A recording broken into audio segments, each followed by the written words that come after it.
Je lis du livre de Genèse chapitre 31, les versets 26 à 30. Le thème de ce jour, c'est la crainte de Dieu.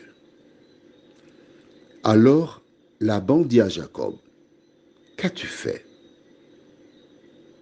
Pourquoi m'as-tu trompé et emmènes-tu mes filles comme des captives par l'épée? Pourquoi as-tu pris la fuite en cachette?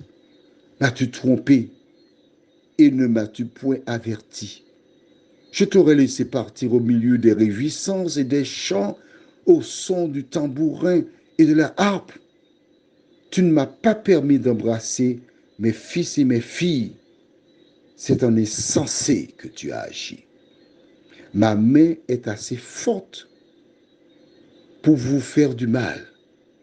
Mais le Dieu de votre père m'a dit hier, garde-toi de parler à Jacob, ni en bien ni en mal. Maintenant que tu es parti, parce que tu languissais après la maison de ton père, pourquoi as-tu dérobé mes dieux?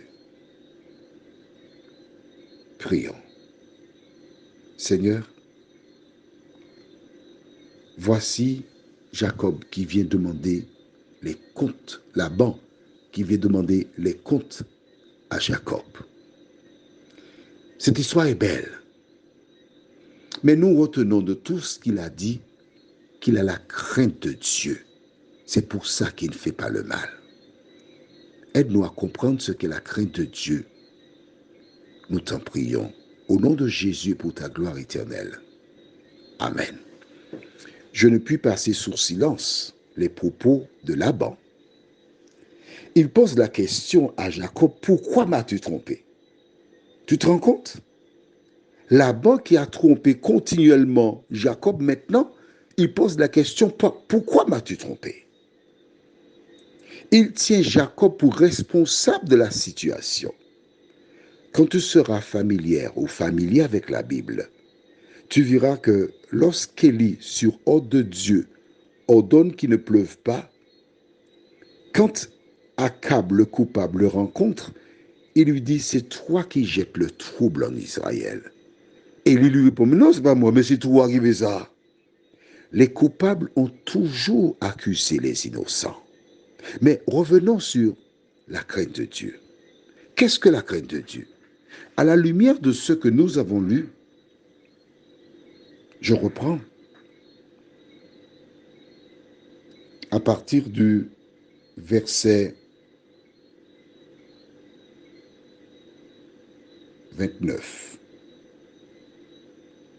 Il dit, ma main est assez forte pour vous faire du mal, mais le Dieu de votre père m'a dit hier, garde-toi de parler à Jacob, ni en bien ni en mal.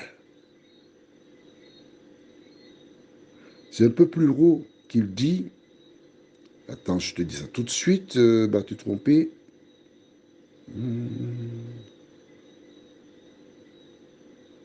D'accord. La crainte de Dieu, il avait. Qu'est-ce que la crainte de Dieu? C'est tout simplement respecter la parole de l'Éternel. Il reconnaît avoir la force pour faire le mal. Mais Dieu lui a dit hier, donc la veille qu'il rencontre Jacob, de ne pas l'attaquer. Il a obéi. Alors on ira dans Genèse 22. Genèse chapitre 22. Et je lirai à partir du... Non, je vais te raconter. Lorsque Dieu demanda à Abraham d'aller offrir son fils Isaac comme sacrifice. Il partit avec tous les éléments et arrivé sur le mont Morija, il mit les pierres, le bois, lia le jeune qu'il plaça sur le bois et quand il s'apprêta à l'égorger, voici, quelque chose se passe. Nous lisons cela dans Genèse chapitre 22, versets 11 et suivants. Alors un ange de l'Éternel l'appela des cieux et dit, Abraham, Abraham. Et répondit, me voici. L'ange dit, n'avance pas ta main sur l'enfant et ne lui fais rien, car je sais maintenant que tu crains Dieu et que tu ne m'as pas refusé ton fils unique. Je sais que tu crains Dieu. Qu'a-t-il fait Abraham pour qu'on lui dise, tu crains Dieu? Il a obéi à la parole de l'Éternel. La question que je voudrais te poser à toi ce soir, as-tu la crainte de Dieu?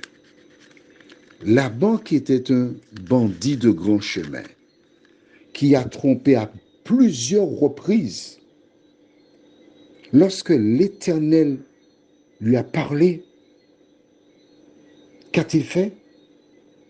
Il a obéi. C'est ce que Dieu te demande, d'obéir, de faire sa volonté.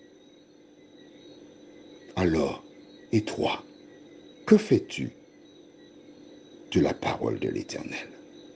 Prions. Seigneur, Laban était intéressé à récupérer tous les animaux. C'était ça son projet. Il s'est armé pour réaliser ce dernier. La Bible dit qu'il marcha 7 jours. Le 6e jour, il était déterminé. Mais dans la nuit, l'Éternel intervint pour le désarmer. L'Esprit l'aida à respecter la parole de Dieu. Seigneur, aujourd'hui nous lisons, nous comprenons la parole, mais nous faisons le contraire de la parole. Ouvre nos yeux, aide-nous à être fidèles, aide-nous à faire ta volonté, la tienne seule, afin qu'à ton avènement, nous fassions partie de celles et ceux qui diront, c'est mon sauveur, je suis sauvé, parce que nous aurons gardé la parole, nous t'en prions, au nom de Jésus et pour ta gloire éternelle. Amen. Je te souhaite une bonne nuit sous le regard de Dieu.